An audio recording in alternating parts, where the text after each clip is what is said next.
তখন তাদের মধ্যে একজনকে জিজ্ঞাসা করলো, প্রিয় ভাইরা, আপনারা এমন করে মূর্তি পূজা করছেন কেন? তখন সেই ব্যক্তি বলল, আমাদের জালে বহুদিন থেকে মাছ ধরা পড়ে না, তাই সমুদ্রের দেবতাকে খুশি করার জন্য এই পূজার আয়োজন করেছি।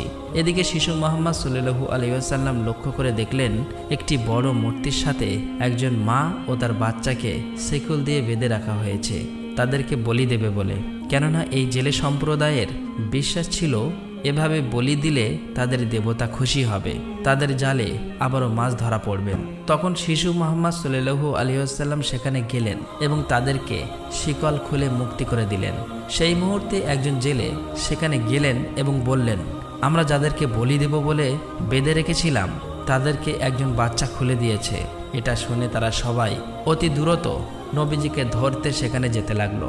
তখন চাচা আবু তালেব তাদেরকে থামাতে গেল, আর সেই সাথে সাথেই তারা সবাই দেখতে পায় সমুদ্রের কাছে সেই বড় মূর্তিটি আপনা আপনি ভেঙে পড়েছে, সমুদ্রের ঢেউ উঠেছে, আর সেই ঢেউয়ের সাথে সাথে অনেকগুলো মাছ উপরে উঠে এসেছে।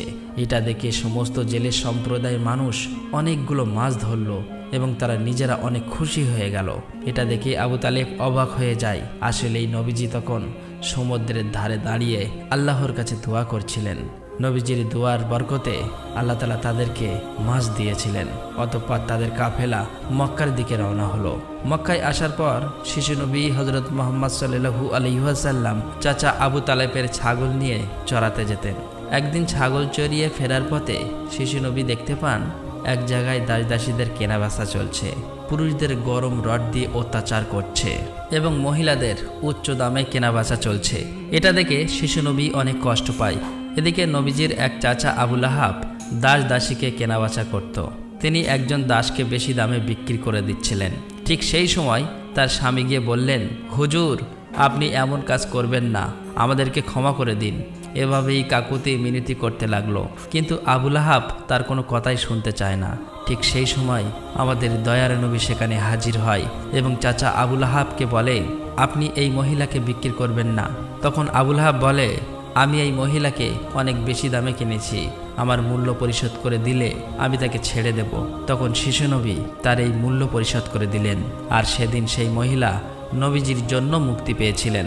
অতঃপর সেই সময় মক্কায় বহুদিন ধরে বৃষ্টি হচ্ছিল না। মক্কায় বড় বড় নেতারা একত্রিত হয়ে বলতে লাগলো, মক্কায় বহুদিন ধরে বৃষ্টি হচ্ছে না, আমাদের বাচ্চারা মারা যাচ্ছে, পশু পাখি মারা যাচ্ছে। তাই আমরা সবাই মিলে কসম করছি যে আমরা সবাই কাবার কাছে আসব এবং সেখানে গিয়ে বৃষ্টি চাইব। যতক্ষণ না বৃষ্টি আসে ততক্ষণ আমরা সেখান থেকে আসব না। এই কথা বলার পর সবাই একে একে কাবার দিকে যেতে লাগলো। সেখানে চাচা আবু তালেবও যাবে। ঠিক এমন সময় শিশু মুহাম্মদ সাল্লাল্লাহু আলাইহি ওয়াসাল্লাম চাচা আবু তালেবকে জিজ্ঞাসা করলেন, চাচা যান, আপনি কোথায় যাচ্ছেন? চাচা আবু তালেব বললেন, হে মুহাম্মদ, আমাদের মক্কা শুকিয়ে গিয়েছে, বহুদিন বৃষ্টি হয় না, একে একে সবাই মারা পড়ছে, তাই বৃষ্টির জন্য কাবা ঘরের কাছে যাচ্ছি। তখন শিশুনবী বললেন, চাচা যান, আপনি আমাকে সাথে নিয়ে চলেন। তখন চাচা আবু তালেব বললেন, হে মুহাম্মদ, তুমি এখন ছোট্ট, সেখানে মক্কার বড় বড় নেতারা থাকবে, আমি যদি তোমাকে নিয়ে যাই তাহলে সকলেই আমাকে অপমান করবে। তখন শিশুনবী বললেন, চাচা যান, আপনি আমাকে সাথে নিয়ে চলেন, তারা যদি আমাকে সেখানে থাকতে না দেয় তাহলে আমি চলে আসব। শিশু নবীর মুখে এমন কথা শোনার পর চাচা আবু তালেব তার কথা ফেলতে পারলেন না। আসলে তিনি তাকে খুবই ভালোবাসতেন, তাই তিনি তাকে নিয়ে কাবার দিকে রওনা হলেন। কিছুক্ষণ পর তারা কাবার কাছে গিয়ে হাজির হলেন। দেখলেন কাবাঘরের কাছে মক্কার বড় বড় নেতারা হাজির হয়েছে, আশেপাশের পুরুষ মহিলা সবাই হাজির হয়েছে, কেননা তারা শপথ নিয়েছে বৃষ্টি না আসা পর্যন্ত কাবাঘর আঁকড়ে ধরে রাখবে। মক্কার বড় বড় নেতারা বলতে লাগলো, হে আবু তালেব, তুমি কি জানো না আমরা এখানে শপথ করে এসেছি, তুমি এই শিশুটিকে কেন নিয়ে এসেছো? এখানে তো তার কোনো প্রয়োজন নেই। তখন আবু তালেব বললেন, হে মুহাম্মদ, তুমি পিছনের দিকে চলে যাও। এই কথা শুনে শিশু মুহাম্মদ পিছনের দিকে চলে গেলেন। অতঃপর মক্কার বড় বড় নেতারা একসাথে বলতে লাগলো, হে কাবা ঘরের স্রষ্টা, আমাদের পানির ব্যবস্থা করে দিন, আমরা আর পারছি না। এভাবেই বলতে বলতে সারা রাত কেটে গেল, কিন্তু একটুও বৃষ্টি হলো না। সকাল গড়িয়ে দুপুর হয়ে গেল, বৃষ্টি হলো না। এদিকে কাবা ঘরও গরম হতে শুরু করলো। এর মাঝে তিনজন গরম সহ্য করতে না পেরে গরমে অজ্ঞান হয়ে গেল। কিছু লোক তাদেরকে নিয়ে এক জায়গায় চিকিৎসার ব্যবস্থা করলেন।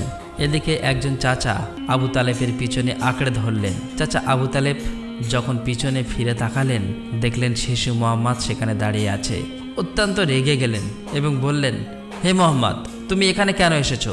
তখন শিশু মোহাম্মদ বললেন, চাচা যান, আমাকে আসতে দিন, আমি আসলেই মহান আল্লাহ তাআলা পানি বর্ষণ করবেন। তখন চাচা আবু তালেব বললেন, এখানে এতগুলো মক্কার বড় বড় নেতা আছে, তারা সবাই পানি চাইছে, কিছু হচ্ছে না, আর তুমি এখন এই শিশু বয়সে কি করবে?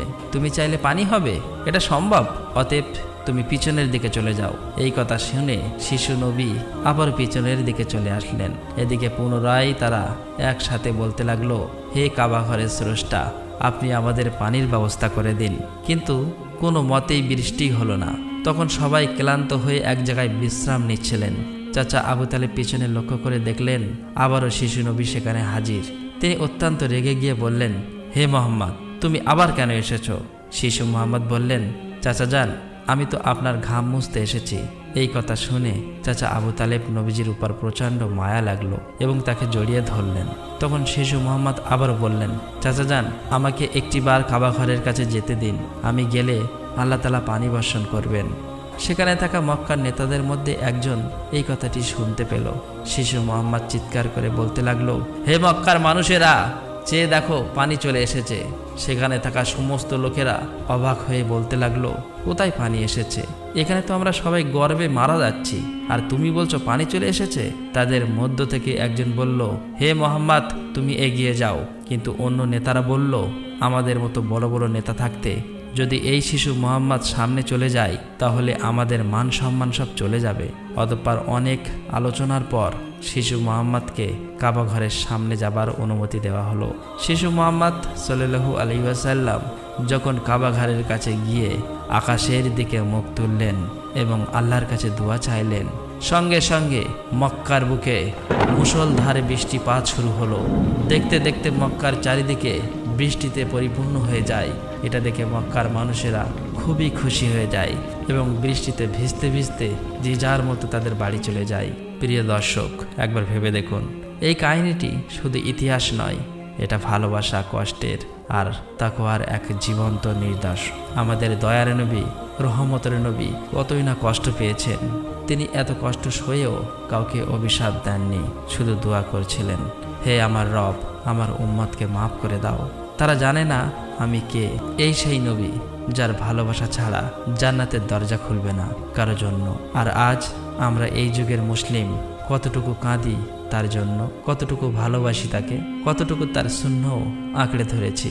একবার ভেবে দেখুন, যে নবীর কষ্টে পাহাড় কাঁদে, গাছ কাঁদে, পশু পাখি কাঁদে, আর আমাদের চোখে জল আসে না, আমাদের হৃদয় কেন নড়ে না? প্রিয় দর্শক, আসুন আমরা সকলেই দোয়া করি, মহান আল্লাহ তাআলা যেন আমাদের সকলকে সেই দয়ার নবীর ওসিলায় মাফ করে দেন। আল্লাহ তাআলা আমাদের সকলের দোয়া কবুল করুক, আমিন। আসসালামু আলাইকুম।